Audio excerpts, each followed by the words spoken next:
It's a Codemasters game. It's a Mastertronic game. I'm confused.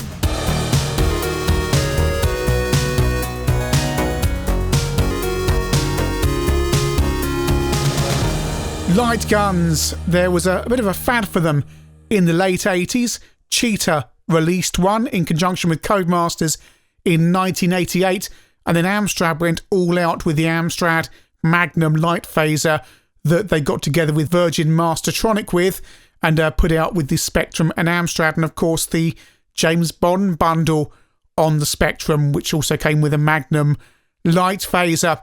And the reason I mention those two light guns is because Bronx Street Cop, originally who came out via Codemasters, released only in the compilation with the Cheetah light phaser, but the following year it was released by Mastertronic on budget for use with the Amstrad Magnum light phaser, as well as joystick and keyboard. We're going to look at the Mastertronic version, which is the version I owned, but they're essentially the same game, barring different light gun support.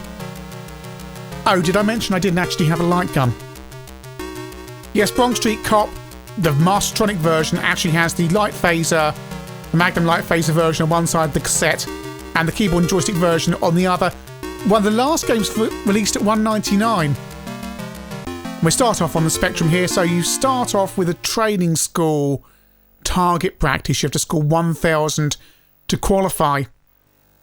If you hadn't got the kind of aim of the game from the name of the game, then you are a cop in the Bronx, basically. You have to shoot the baddies and not shoot the grannies.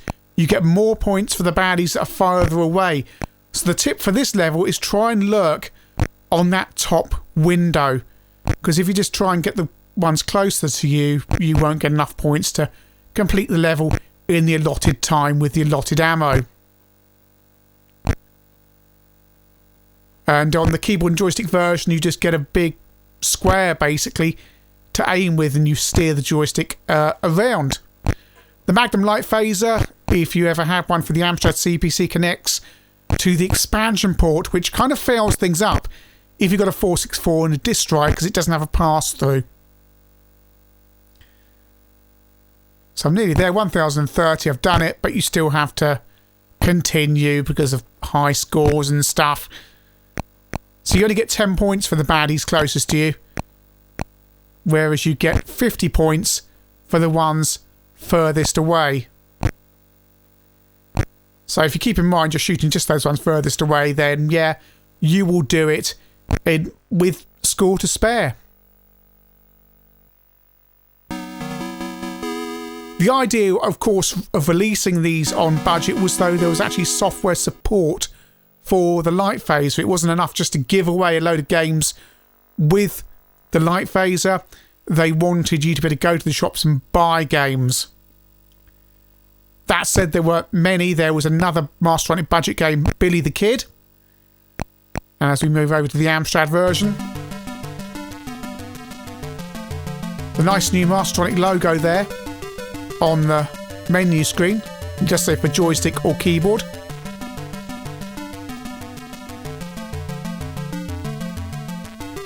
The highlight of the Magnum light phaser was actually the adapted version of Operation Wolf that came with the light phaser. It made it all very much worthwhile, because of course, what did you lack with Operation Wolf? And this is the Amstrad version. What did you lack with Operation Wolf on your Amstrad or Spectrum? Well, the light gun from the arcade. So you could actually play Operation Wolf with light gun support, and that was pretty much the highlight of it, really. Same as the Spectrum version, easy to complete the training zone, and then you go on to level 1, and baddies appear at the windows, and you have to shoot them, and you mustn't shoot the grannies again. And if the baddies stay at the windows for too long, you will get shot.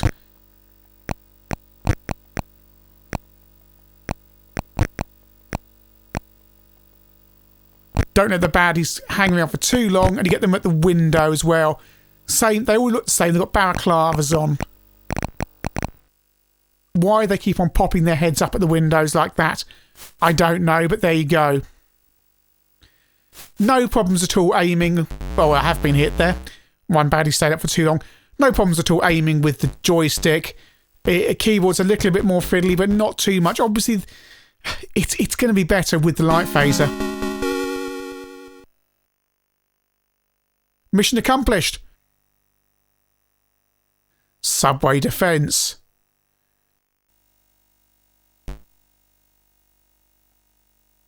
Watching around where the baddies are. Of course, you're never going to be quite as quick as you are with the light phaser.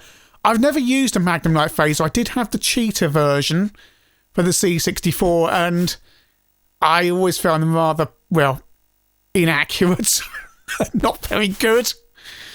It's a nice enough idea, but the amount of technology you can pack in for 30 quid on an 8-bit computer is different to what you can afford in the arcade. Use of the colour orange there. Mr. PSB will be pleased to see the trains and that no terrorists appear to be in the front of the trains driving them.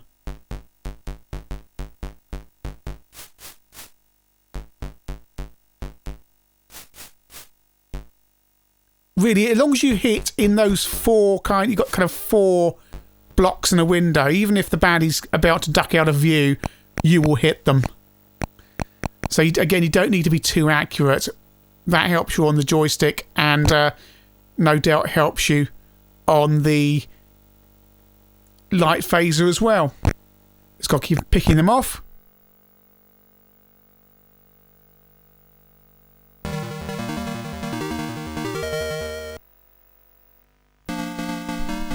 And when you completed that level, you go back to training school. And this bit's a little bit more interesting because you get some clay pigeons occasionally fired across the screen. A moving target makes a nice relief in this game, because once you've seen the baddies pop up so often, it becomes rather dull. I know the game's only $1.99, but if there was a bit more of the shooting and a bit more limited ammo as well, because also when you're out on the street and the train station and so on, you have infinite ammo.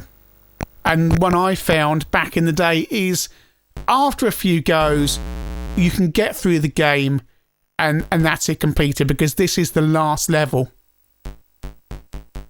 It's the thing about all these light gun games, unless you're into the realms of things like Duck Hunt, and even that is fairly limited. It really needs something like Operation Wolf to be adapted, and that was the killer game for the Amstrad Magnum light phaser. Bronx Street Cop. Well, it was a bargain at just $1.99, or at least that's what I paid for it back in 1989. Strangely, of course, released by Codemasters and Mastertronic, although only available individually through Mastertronic. Again, I'm only playing it on joystick, so I can't properly comment on how the Magnum light phaser would fare with this, but the game is very short and it is very repetitive. It's just baddies popping up in boxes, you shoot them, you clear the level, you move to the next level. There's nothing moving, there's no terrorists running across the screen or anything like that. They just pop up in the windows. The Amstrad and Spectrum versions are identical aside from the colours, and they play identically. Both are far too short. And ultimately, yes, I did have a bit of fun with it when I purchased it, but you've soon completed it, and then you're going to move on to something else. And quite frankly, it left you feeling thankful that you hadn't invested nearly £30 in a Magnum light phaser.